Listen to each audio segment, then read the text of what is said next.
माँ, मैं आपको कह रहा हूँ ना, मैं जल्दी ही टिकट करवा कर आपसे मिलने के लिए आऊंगा। देख बेटा, घर पर सभी लोग तेरे आने का इंतजार कर रहे हैं। तुझे विदेश गए हुए पूरे 5 साल हो गए, लेकिन तू अभी तक लौट कर नहीं आया। तभी कौशल्या के हाथ से दामोदर फोन ले लेता है और कहता है, देख बेटा, तू वापस आ जा, नहीं तो मुझे मजबूरन वहाँ पर आना पड़ेगा तुझे लेने के लिए। और हाँ, मैंने तेरे लिए एक लड़की भी ढूंढी है। मैं चाहता हूँ कि तेरी शादी उससे हो जाए, इसलिए जल्दी से वापस लौटा। हाँ हाँ पिताजी, आपकी बात कैसे टाल सकता हूँ, मैं जल्द लौटूंगा। ऐसा कहकर ऋतिक जल्दी से फोन काट देता है। तभी पीछे से उसकी पत्नी सोफिया कहती है, oh my god darling, why are you so sad? अब तो मैं क्या बताऊँ सोफिया, घर के सभी लोग मुझे वापस बुला रहे हैं ताकि वो सभी मेरी शादी करवा सके। तो तुमने मेरे बारे में क्यों नहीं बताया? तुम्हें बताना चाहिए था ना। लेकिन मैं ये सब किस मुंह से बताऊं? तुम तो जानती हो, तुम अंग्रेजन हो, ऊपर से तुम्हें घर का कोई भी काम नहीं आता। अरे जब तुम चाहोगे तो तुमसे पहली रसोई में ही हलवा बनाने के लिए कहेंगे, लेकिन तुम्हें तो कुछ आता ही नहीं है। तो इसमें कौन सी बड़ी बात है, मैं तुम्हारे लिए ये सब बनाना सीख लूंगी। क्या तुम मुझे बनाना सिखाओगे? ऋतिक सुनकर खुश होता है और कहता है, हाँ हाँ क्यों नहीं, मैं तुम्हें जरूर बताऊंगा।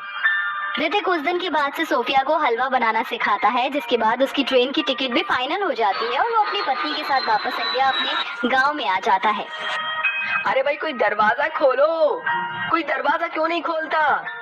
कौशल्या तुरंत ही दरवाजा खोलती है। अपने सामने अपने बेटे ऋतिक को देखकर हैरान रह जाती है और उसे फौरन गले से लगा लेती है।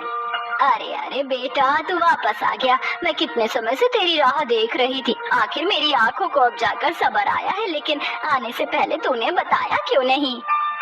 अरे माँ, मैं आपको सरप्राइज देना चाहता था। वैसे आप मुझे यहीं खड़ा करके रखोगी या फिर अंदर बुलाओगी? कौशल्या ऋतिक को अंदर बुलाने के लिए कहती है, लेकिन उसके साथ एक अंग्रेजन छोटे कपड़ों में खड़ी होती है।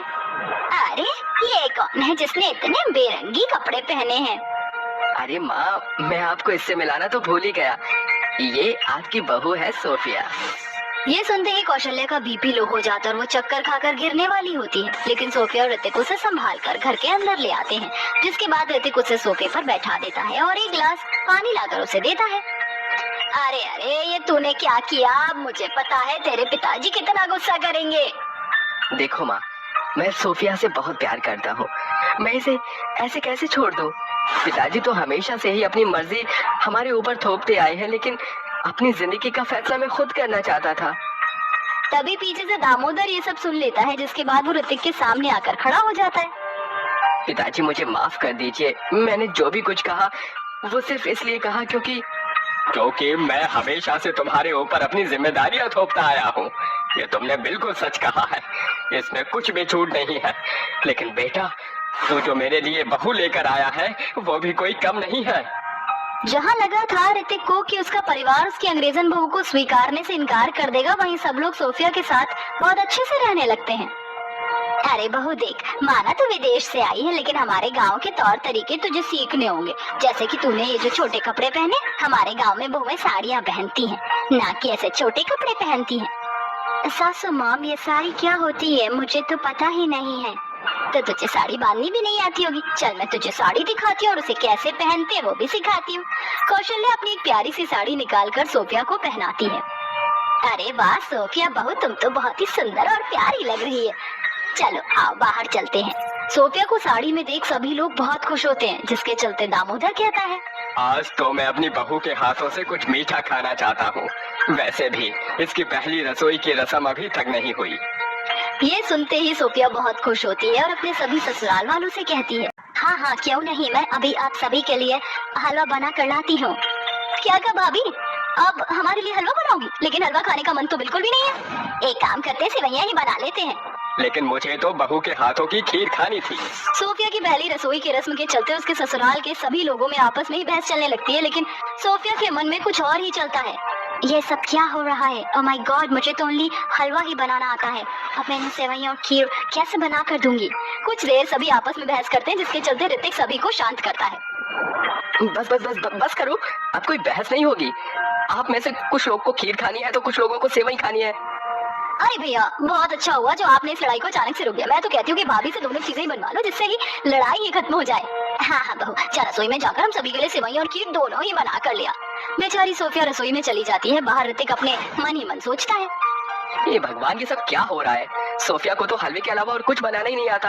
अब मैं क्या करूं? अंदर गया तो माँ और बाबूजी यही सोचेंगे कि मैं बिल्कुल अंग्रेजन बहू का मजनू बन गया हूँ। एक काम करता हूँ, यहीं रहता हूँ और देखता हूँ कि मेरी प्यारी अंग्रेजन बहू क्या बना कर लाती है। ऋतिक बाहर ही अपने परिवार के साथ बैठ जाता है। वहीं सोफिया रसोई में खड़ी हुई रो रही होती है।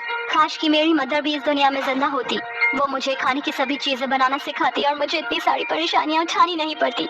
सोफिया बेचारी रो रही होती है कि तभी उसके घर के पास से एक परी गुजर रही थी, जिसके चलते परी को बेचारी सोफिया के रोने की आवाज आ जाती है। लगता है कोई मुसीबत में है और किसी को मेरी जरूरत है। परी फौरन ही अपनी जादुई शक्तियों की मदद से बेचारी सोफिया के सामने प्रकट हो जाती है, जिसके बाद परी सोफिया से पूछती है, तुम यहाँ पर रो क्यों रही हो? क्या हुआ? सब कुछ ठीक तो है ना? सोफिया अपने बारे में सब कुछ परी को बताती है, जिसे सुनकर उसे बहुत बुरा लगता है। अरे तुम्हारी माँ नहीं है तो क्या हुआ? मैं तुम्हारी मदद करूंगी।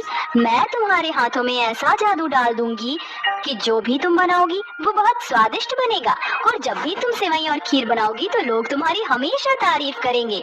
परी ऐसा कहकर सोफिया के दोनों हाथ पकड़ लेती है, जिसके चलते परी का जादू सोफिया के हाथों में आ जाता है और परी वहाँ से चली जाती है। अब सोफिया अपने आप ही सामान निकालकर सेवई और खीर बनाना शुरू करती है। देखते ही देखते सेवई और खीर की खुशबू पूरे घर में महक उठती है, जिसके बाद वह सेवई और खीर छोटे छोटे बॉल्स में परोसकर अपने घर के सभी सदस्यों को देती है।